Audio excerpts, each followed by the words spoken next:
Welcome to Camoandplaiddave. Today we will be looking at the Ruger LC Charger in 5.7 by 28 millimeter. Yes, the 5.7 by 28 offering from our friends over at Ruger. This is the 10.3 inch version of their LC carbine that they have provided to us. It runs off of the same magazines as their 5.7 pistol, which again is one of its great points. So today we will look at what I think are the pros and the cons of this pistol, my overall thoughts of it, and whether or not I think it's worth your money. So this version is 16 inches overall, as you see it configured right here. Obviously, if you attach anything to this rear Picatinny area, your favorite brace or stock, the length would then increase, but it sits at 16 inches overall as you see it configured. The pros of the LC Charger is its gentle kick. Obviously 5.7 by 28 is not a hugely stout cartridge. It's that little pill right there, shaped like a miniature 5.56, which is funny because they use the same size bullets. Most of these are 40 grains or smaller, but there are some 62 grainers. So very light recoil in the Ruger LC Charger, very easily controllable. That is probably one of its greatest selling points. It's accurate. The flush fit magazines that it takes are either 20 rounds from Ruger, or you can get 23 rounds from Palmetto State Armory. That gives you a total of 23 plus 1 or 24 rounds, and that's in a flush fit magazine. There are some additional attachment extenders you can get for these, but me personally, I'm going to keep with these. Hopefully we'll see a 40 round mag sometime in the future. That would be wonderful. The next thing is its compatibility with magazines from both the 5.7 Rock pistol from PSA, and they're, of course, 23 round mags, or the Ruger 5.7 pistol. So you have that going for you. Another pro I see for this is the threaded 1.5 by 28 barrel that it comes with. Has a nice little thread protector that it comes with, and then a small O-ring there. I left the O-ring on when I suppressed it, and it helped to keep it in place. I know that some others will need you to take it off so that it fits snugly against the metal, but that is an option right there. So 1/2 by 28 for your favorite either suppressors or your favorite flash hiders or flash suppressors, whatever it is that you'd like to put on the end of one of these. It works great without anything on it. So I would probably just leave it like this, especially if you plan on using this as a bag gun, something that's going to be small that can go with you. Maybe even conceal it on your body. It is very small at 16 inches. Of course, it could be smaller. We'll talk about that in a minute. So, compact size, 16 inches. It'll fit in most of your bags very, very simply, especially without anything on it. It's thin, and it goes pretty much anywhere you want to put it. Another pro of the Ruger PC Charger, of course, is that the magazine feeds in through the grip. Because of that, the overall length stays much shorter, as you don't have a bunch of distance between where your grip and controls are and the barrel itself and the action. So you get a shorter overall package, and everything's contained right here. So that makes it nice and short. Again, we could be shorter, but this is a good option, I think, for that purpose. Overall, it's a robust build design. This thing is super chunky. I don't think you have any worries about anything on here getting bent. Perhaps maybe this lower portion could be aluminum, but it really is. It's a very well built gun. You can feel it. There's no like extra movement really from anything other than, you know, right here you get a little bit extra, but there's nothing on this thing's real super squeaky. Right, that's just a little bit of noise from my sling. So very robust design. You don't feel like you're going to break this thing playing with it. It doesn't feel like it's from Mattel or another pro for the Ruger LC Charger is all of your rail space, right? Of course, you get monolithic rail space from right here at the rear to about the last 4 inches, and then you get the handguard here.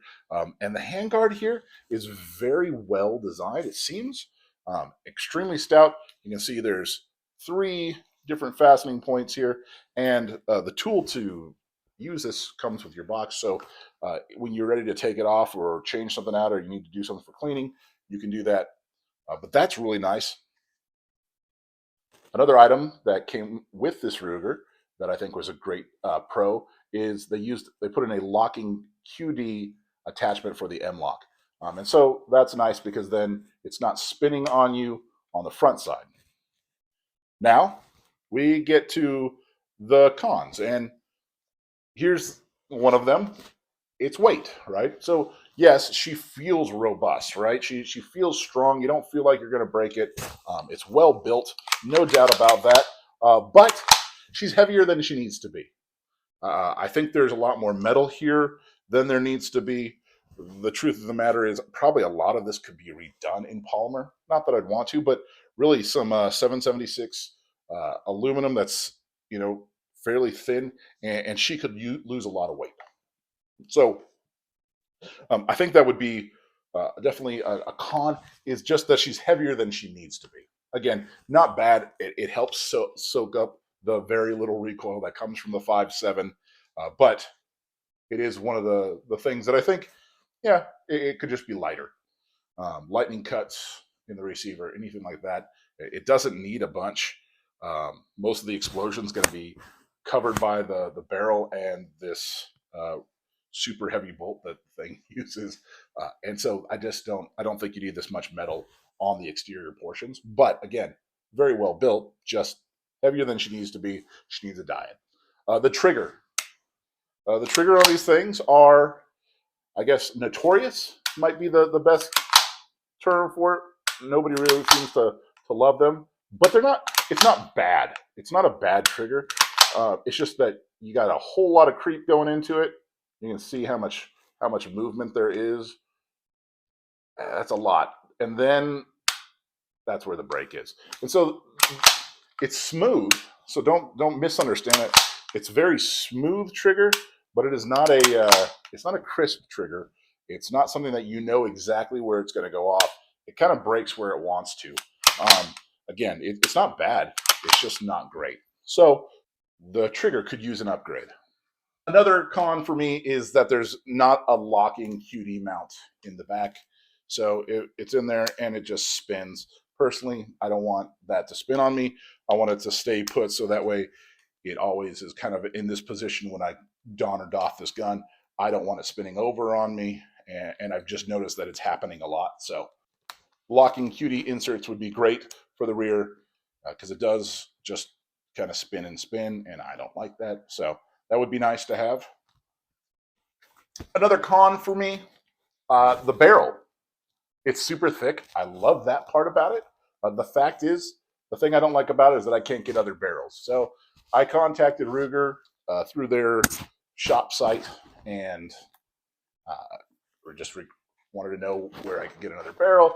And of course, they're like, "Well, we don't allow anybody to do that. So you can't buy barrels." But really, why? Why can't I? I should be able to get a carbine barrel.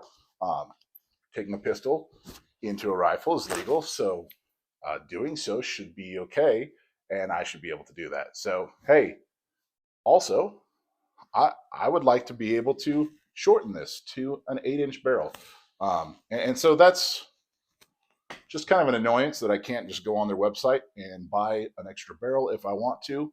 It's not like this thing is an amazingly difficult design. It's a simple blowback system. It's very cool. I think it's a great design, but it's got a barrel nut at the front. It's not a hard thing to have to figure out. So I would love to see that changed. I should be able to get a 16-inch barrel or a shorter barrel or 10.3 and have it cut down. And I shouldn't have to buy a whole nother gun to be able to do that. So that's a con for me. Another con for me is the safety.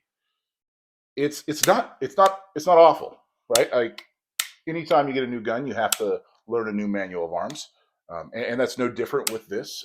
I understand why this safety is this way because it's similar to the safety that they have already on their 5.7 handguns, and so if you're used to running the safety on that thing, you're going to understand, and this is going to be kind of normal for you. For the most part, it's not an issue. Every now and again, I'll kind of get my fat finger like stuck on the side there. I don't know if you can see that as it goes down.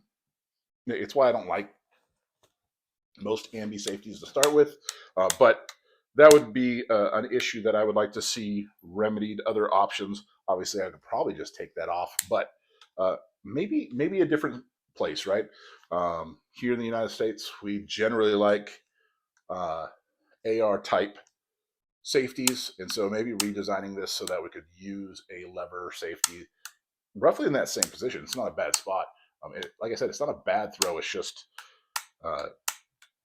it could be better, right? Yet, like I said, I totally understand why they do that, and maybe I'm just nitpicking. Now, the other thing is, there's just too much going on here, right? You have your safety, you have your bolt release, and then you have the downward release for your magazine, and it's just a lot cramped right here. So, and yes, right, you can get it. It's part of just the design of having a magazine fed weapon, a grip fed weapon. But I just think that maybe moving something here, so it wasn't so much like that. That would be nice as well. So yeah, too much stuff going on. So things I would change, right? Again, barrel length. I would love to see an 8-inch version of this. Hopefully they'll do the same thing as they did with the Charger pistols when the 1022s, right? You can get an 8-inch barrel now. You can get their 10 or 10.5-inch barrel, and then of course the full size 16s, 18s. I'd love to see that with this as well. Have that one more option because that would bring this thing to an overall length of 14 inches or even less, 13.7 if you take the 10.3 down to 8 inches. Obviously, you're still going to have a fair amount of velocity with the 8-inch barrel, as we've witnessed with the DBX. And I just think it'll be a great option once we get another 2 inches off this. You can put then something short on this and kind of get an idea of what this would look like. Here, as far as length, this is the one from Custom Smith. So eventually we'll probably throw that on there with the barrel maybe shortened a little bit in the future. But that's what I'd like to see, that option. Something else I would probably do is you have this cover here. Why not just mold a set of sights in there, like a simple set of pistol sights? And so obviously, the less things that we have to put on the top of this thing and the less things we have to add to it, the better. Just have a cheap set of backups that are already in part of that rail that you've already put into the weapon. So yeah, something else I would change. I would just add Picatinny here. It seems like there's no reason just to have a hump here rather than putting it there. It just gives you a little bit more rail space on the gun in case there's anything there you want to put. Maybe another spot for your AFG like I have here. But yeah, that's probably something that I would change out. I would like to see maybe changed on it. Now, let's talk about shooting it. One, I think this is great as a cheek pistol. It is nice and compact. It is easy to bring into your face and run it. Because it doesn't kick very much, you don't have to worry much about getting smacked around the face or anything like that. It's not a howitzer. It puts a little hot 22 into targets at 100 yards, and it does that well. So I think that's one of the things that I really think this weapon shines in. It's super compact. It's a great little PDW. Obviously, when you add brace and stock options, you can make it into kind of any PDW that you want to. Yeah, it's the poor man's MP7 or the MP7 we have at home because it's what's available. So what I did with shooting, you'll see here, I just loaded up 23 round mags from PSA with 5 types of 5.7x28. That is the FMJ from AAC, the FMJ from Federal, the 40 grain VMAX from AAC and from FN, and then of course the 27 grain 195 lead free round from FN. It ran all of them well. You'll see in the video, I just went through 23 rounds, 23 rounds, 23 rounds, 23 rounds. No changes between them.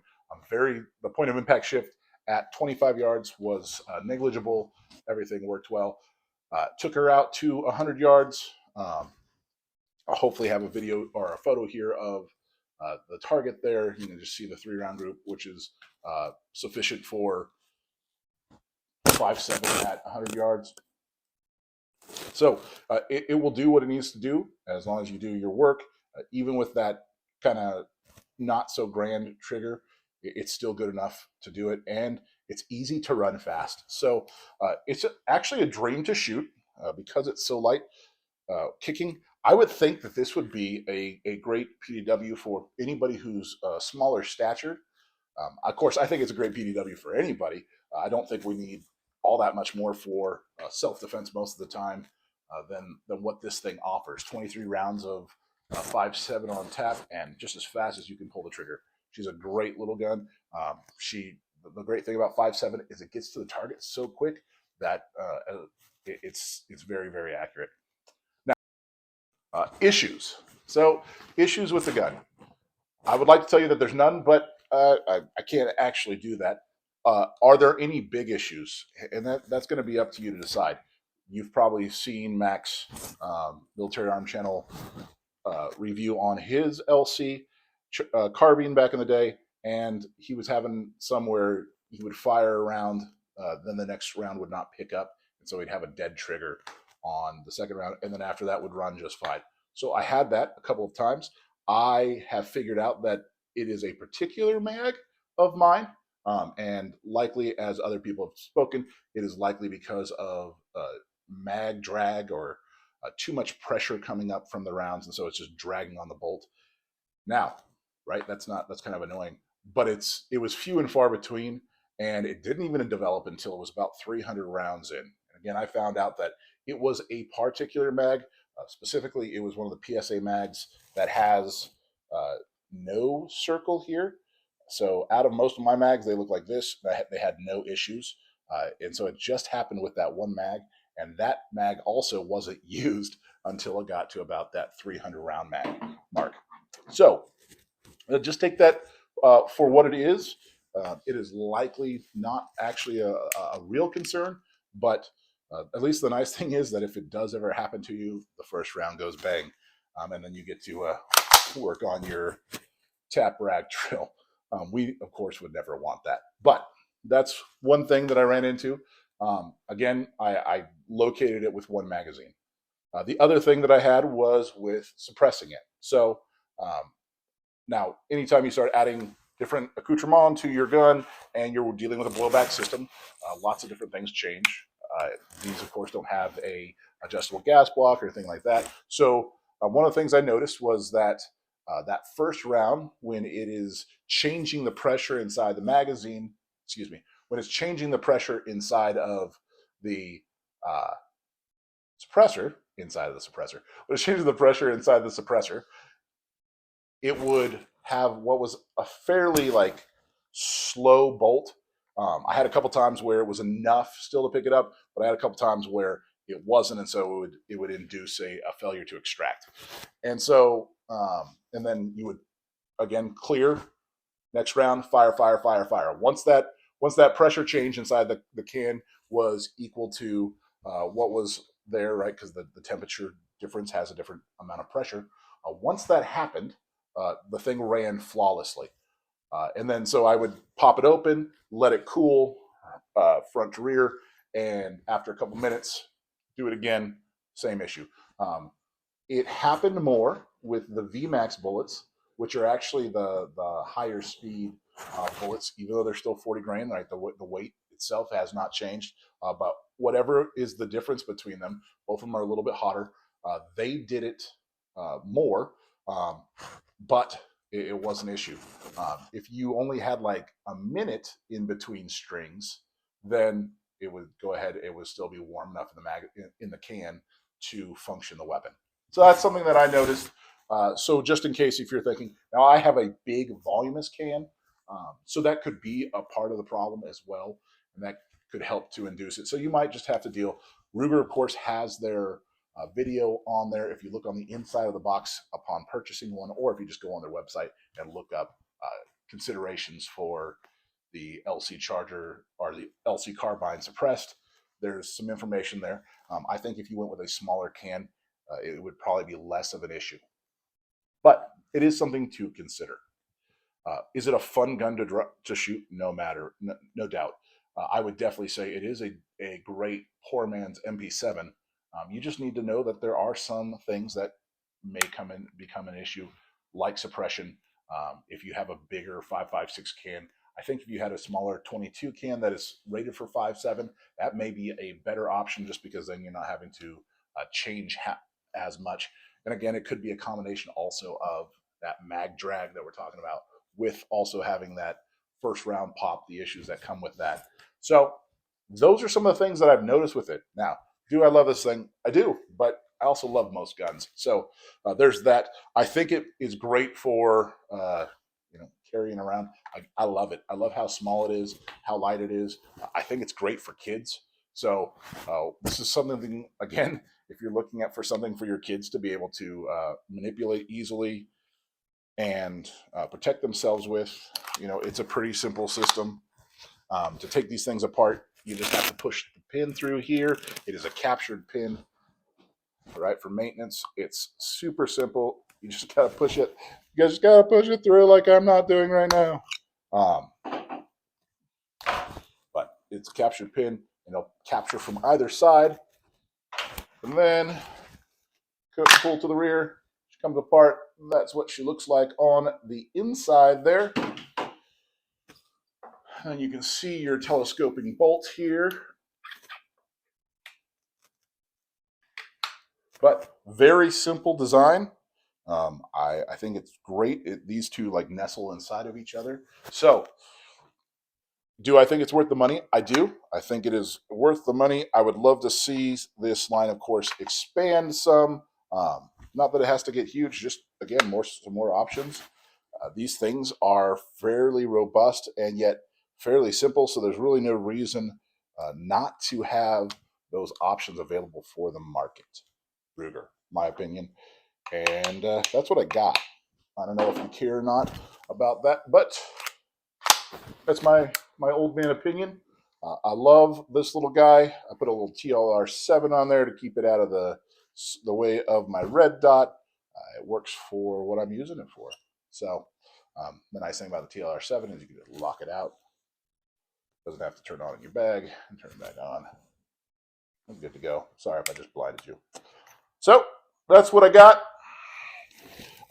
If you have any questions, let me know. If you don't have any questions, well, that's cool too. Let me show you real quick just the mag pouch that I went with on this. Obviously, I would love to see 40-round magazines so that we can run some more of those MP7 ones. The Krydex MP7 inserts actually fit these very, very well, and they're separated and spaced well enough that you can run them all in the same direction. You cannot do that with just any set of pistol mag pouches, but some of the thicker ones, obviously if a mag pouch is made for 5.7s, that's a good option. I bought this one. It's a simple one off of Amazon that comes with 4 rows of magazines. So I have one set up so that it is always ready to go, and then these are easy just to pull out and away. and then you've got your mags, but you don't have to worry about losing them. This one's ready, so it is easy to get to in case of emergency. Place to put in some, a place to put in some medical. I've got a tourniquet, some gauze, and some tape, and an Israeli bandage. So a NAR 4-inch or something like that. Whoever version of an Israeli bandage, and then of course it's set up for Molly, and you can put on whatever kind of strappage you want to. But it's a simple, inexpensive one. I think I paid $15 for the bag. I probably paid $5 for this sometime in the past from China Mart or something like that. So an option if you want it. I'll leave a link down below if this is something you're like, hey, I want something simple that I can just put in my bag with me and it's ready to go. It's pretty small. So those are what I got for you. Again, thanks for watching. Let me know if you like the 5.7. If 5.7's not your jam, what's your favorite PDW round? All right. Thanks, guys. Yep.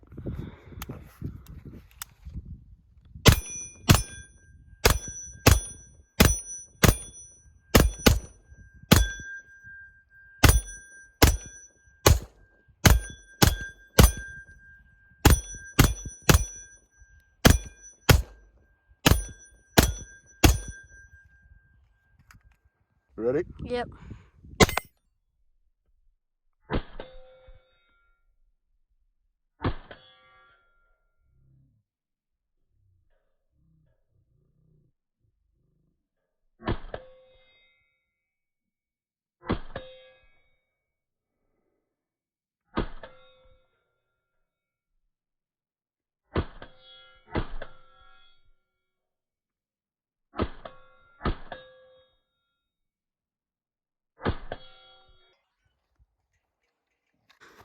Ready? Yep.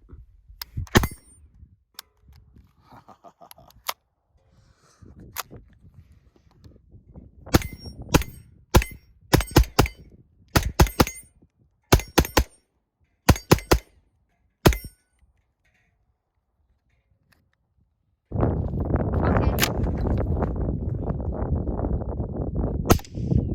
Nope.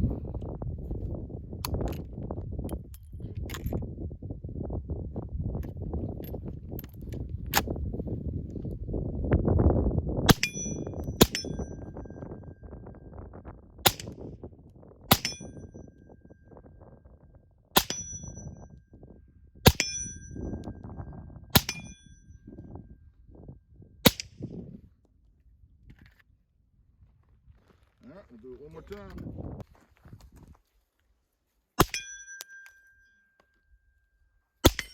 Yeah, you can feel it's really sluggish if it does run off that first round.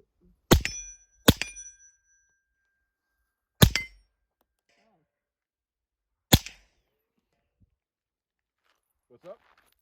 Oh, you lost your bag? The force isn't working for me.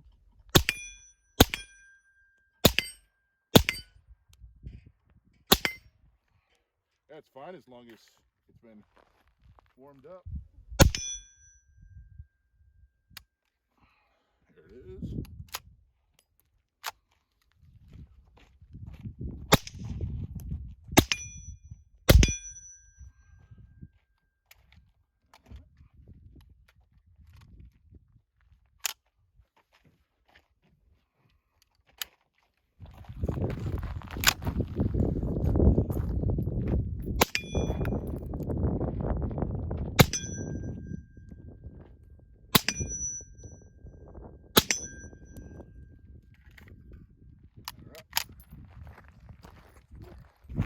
All right.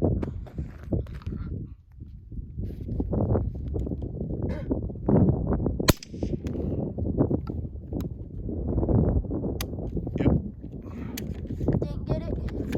So it's not picking up that next round.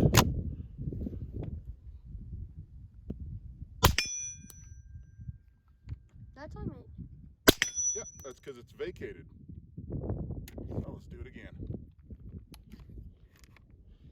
all that pressure has now been made equal. So let it cool for a moment. We'll do it again and see if it happens again.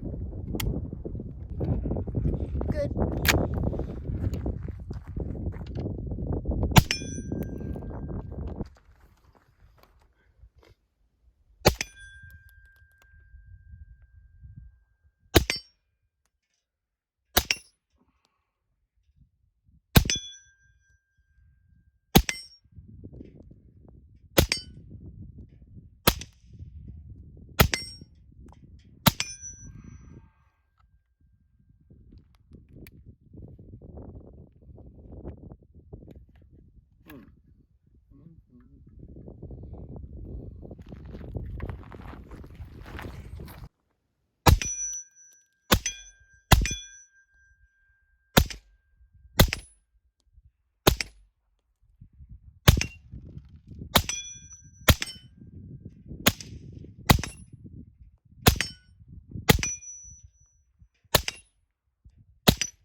Ooh.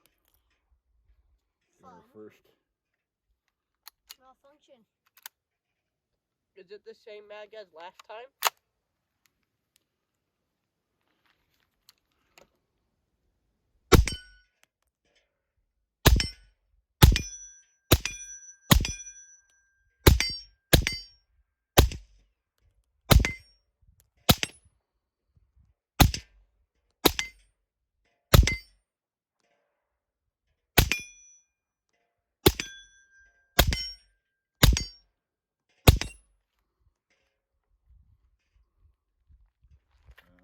This will be 5 rounds of the AAC 40 grain FMJ through the Ruger LC Charger.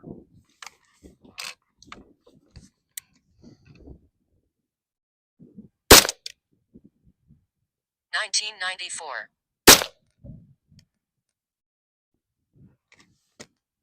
1,816.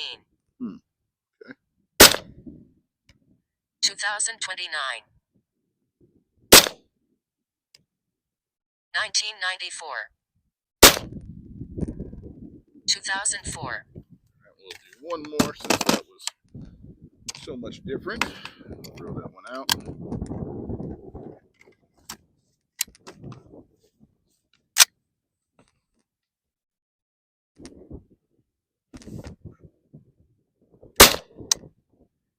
$19.96. All right, 5 rounds of the 40 grain VMAX through the LC Charger.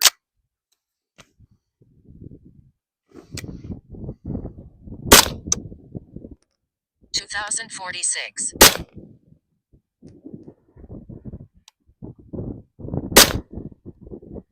2,036. 2,035. 2,059.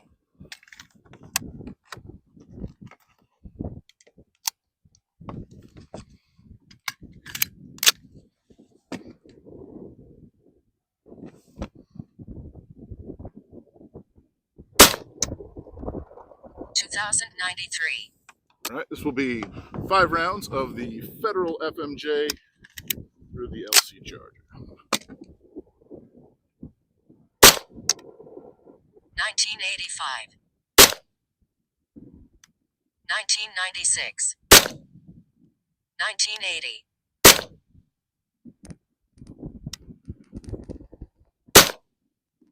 1994.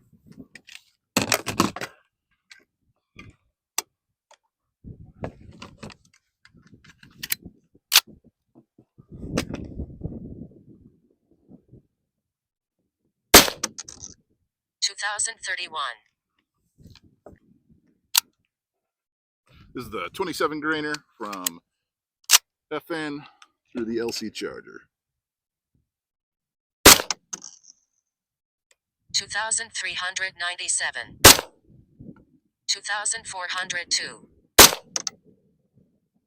2,403. 2,419. 2,378. 2,379. All right. This will be 5 rounds of the FN 40 grain VMAX through the LC charger.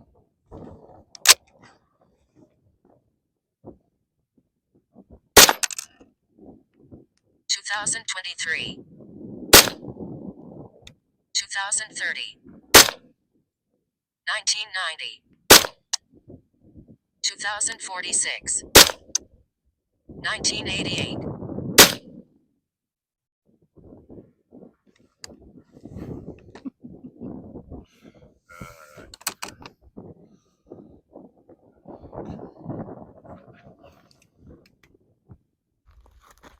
All right, we will be running the 195 LF from FN. So this is the 27 grain lead-free round. Of course, remember, it is zeroed for the 140 grain FMJs. So we'll see what happens.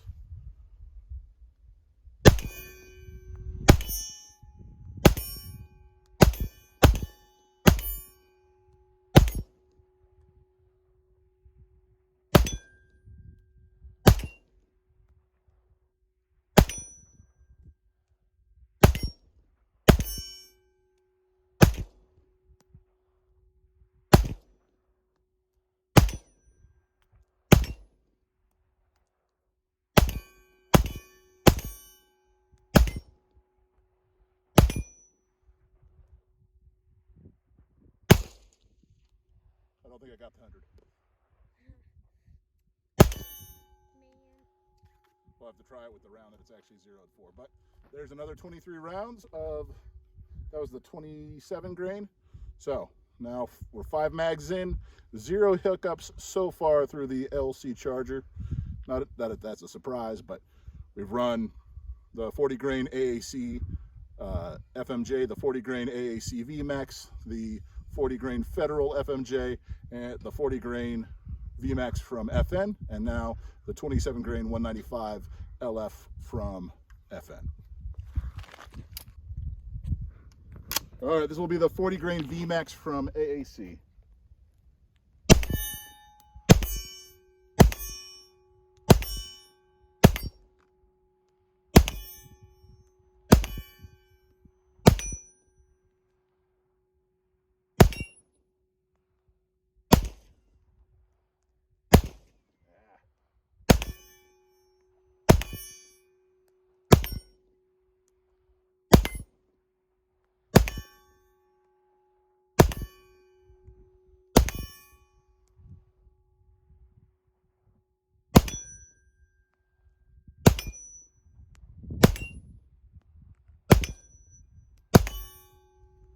All right, that's 80 rounds, 0 hiccups. All right, this will be the 40 grain VMAX from FN.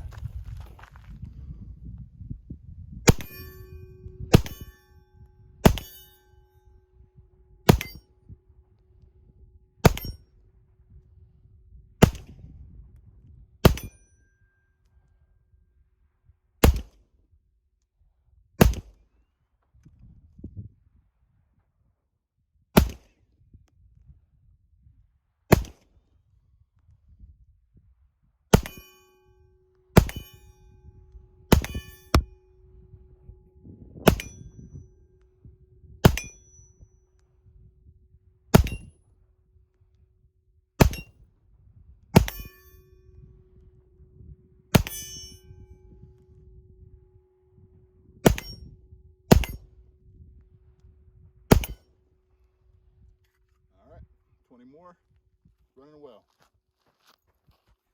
All right, this will be the 40 grain FMJ from Federal.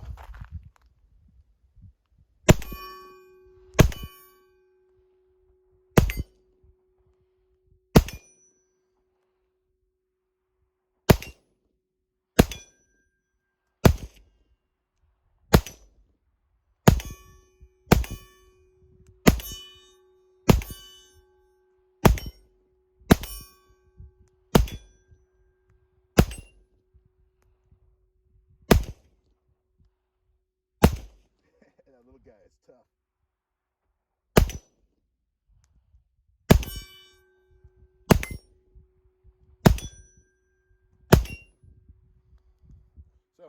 So far, 20 and 20 for the 40 grade FMJs.